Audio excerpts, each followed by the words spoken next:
You know what's crazy to me? That maybe we know this, but like I'm seeing this shit so often. Black people, we navigate the culture, like in general, global culture where things are heading. Let me give an example. Languages that we use. I see white folks taking it and recycling it all the time, and then like I was watching the game show last week, and they start using the word cap. I'm like, damn, this guy used the word cap. Right. Right. What we wearing, how we act, how even like Black Twitter was the one that was getting Twitter popping before. But when you say World Star, right? Bill Right. Gates, president is Yeah. cycling. Or you see the TikTok people, Black people dancing. First start dancing, then everybody else start doing a little dance. Like Black culture is just like Now it's a challenge and all of this crazy yeah, shit. like Well, they say we are the most imitated people in the world. on God, Right. you could. But I mean, like That's what happened. I just kind of it's hard for us. I don't know why it's been so hard for us to take the reins on that because we profit the less from our talents and our abilities. We profit the less. No organization. Yeah, Straight and up. I think It's no organization. what you say, Raymond, and also I think that education level too is it's just like these people are trained to know how to start their businesses and things like that and balance their checkbooks. I was watching this YouTube video the other day, and it is what it is. It was this this white guy. His 14-year-old daughter.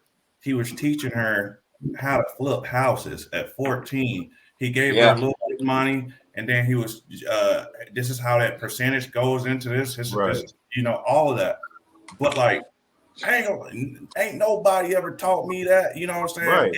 And because my mom was trying to work a 9 to 5, or, you know what I'm saying, trying to put bread on the table. Right. But yeah, that's pretty much we are. I mean that's what the education system and unfortunately we even when they started freeing the slaves and we was just always behind the curb on real estate and how to flip houses and stuff like that. They've been knowing they was been attached to people and had a lock on that to where like you can because your father flips houses, he can take you and teach you at 14 how to do that or whatever.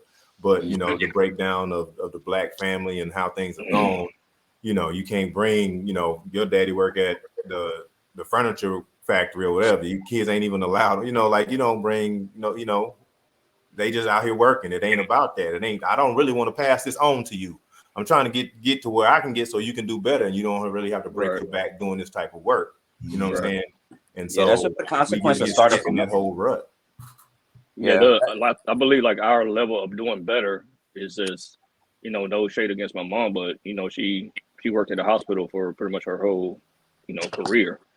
So everything that me and my sisters are doing, like that's a flex on us, but we still at that mid level, so to speak. You feel me? Mm-hmm. Like one of my sisters, she got her PhD, she got her doctorate, she's a professor. My other sister, she's an educator, and I'm doing my thing with security and being an author. But you got like I think Kurt was saying, you got a 14-year-old who's learning how to flip houses. Mm-hmm. I didn't hear about nothing about flipping houses until I joined the military. Right. Let you me see what I'm saying? Go ahead, Lee. I was going to ask you let me ask you a real question. Sure. Real question, man. Do y'all feel as Black culture, are we more stingy than other cultures? You hear Italians, you hear white folks, they help each other out. But us Black culture, and I'm from even like my own family, when they say Black people like, yo, I'm gonna start.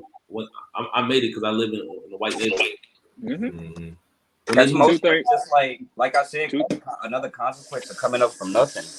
Like you don't have nothing to share, so why are you gonna be willing to share? A lot of times we see like we talk about white folks coming together and shit, but they can afford to do that. And a lot of times the things that they do invest, they can afford to lose that shit. Mm-hmm. It's not like they saying, "Oh man, I'll put my whole life savings into this business with my boy and all of that." You don't really hear that. It's just like, "Oh, me and my boy we started this little thing, ha ha ha, whatever." Like it's a fucking game. But Black people, you do some shit like that, it has to be serious. It has to work. or they ain't gonna do it because you can't afford that loss, depending on where you come from. Right. Yeah. And with some people, it's just complete. It can be obvious they just straight assholes. They just, just it can be just simple stinginess.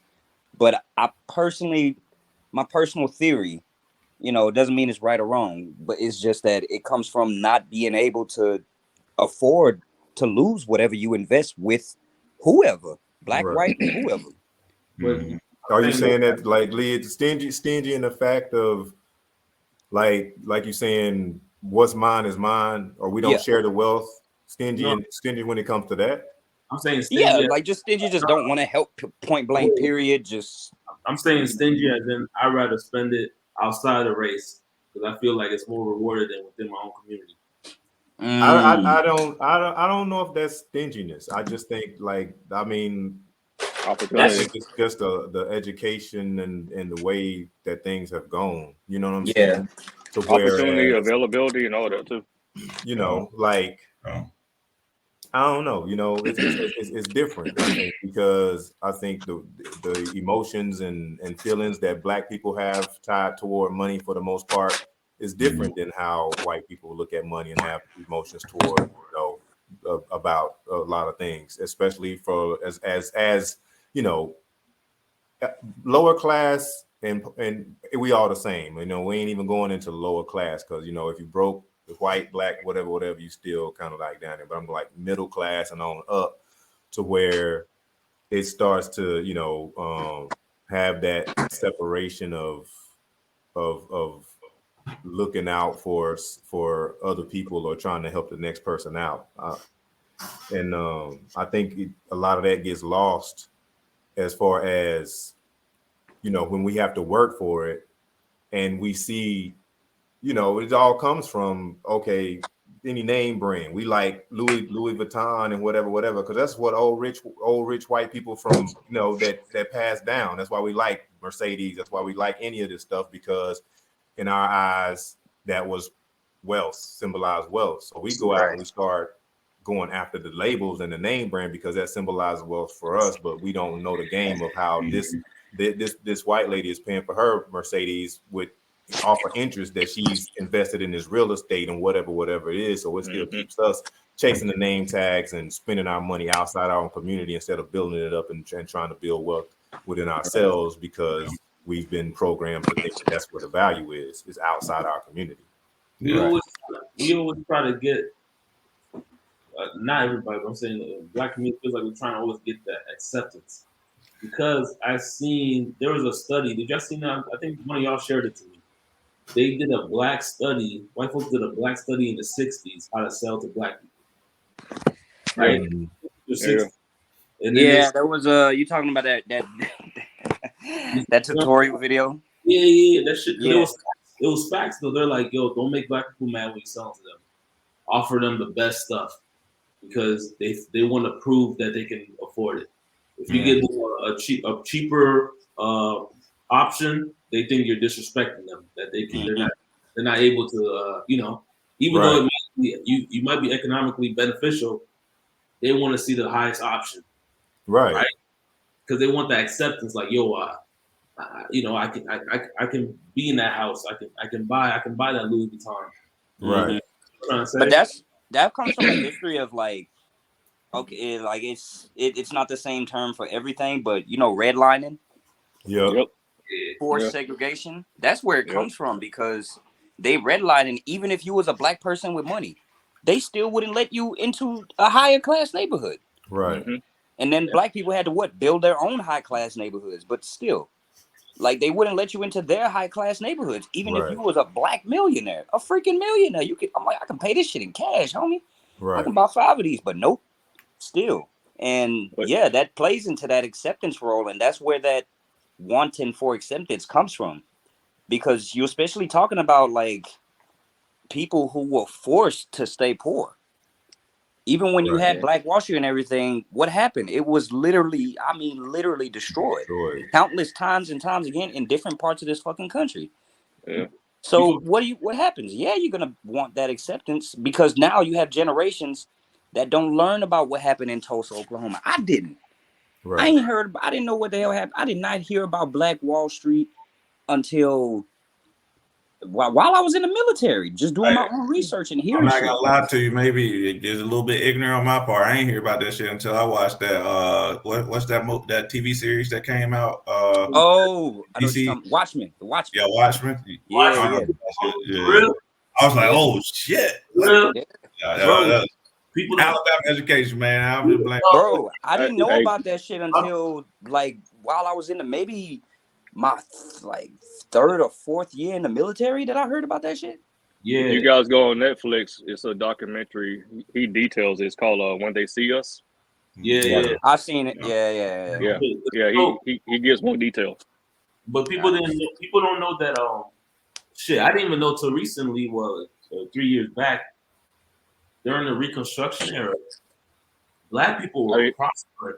During the Reconstruction, they were extremely prosperous. There were Black people in the House of Representation. There were Black representation during Wilmington, North Carolina was all that whole panel was Black. And then the Jim Crow era came in and just like threw us all by force. Yeah. So it's crazy. Yeah, it was all about because Wilmington, North Carolina was I remember a prime example state where they had the first Black not governor congressman this Yellowbone dude, and just the whole their whole Supreme Court for the state I think was mostly Black. They had like maybe one white dude or something. I can't remember. Just watch what's that show, the one Will Smith hosted on Netflix, 14th, the one about the 14th Amendment. Oh yeah, I got you. Yeah, that one's really good. He actually they go into more detail and they have the actors kind of just portraying what everything was saying. For example, when Frederick Douglass is talking, you got Marshall Ali just kind of voicing over bringing it to life. So it's really entertaining to watch also, but it's all true. And but all of that stuff, like I said, it was forcefully removed. Because you constantly had them coming back. Black people getting educated. They proved themselves to be freaking humans and be able to learn on the same capacity as anybody else. But it was physically destroyed. And then when you do that shit for generations, then now they have nothing to build on. And now we at where we at today. Strategically planned by whoever was spearheading that. Strategically planned. I don't know how the hell they did it, but they did it. And it was very strategic. It was very they did strategize this shit. Yeah, they started right. That sounds fucked up. It's more hell for that shit. It's fucked up. That they sat down and they plotted this. Like this was a round table of white intellectuals plotting this kind of shit. Just to keep their own empowered. This was like you said, very strategic. Yeah.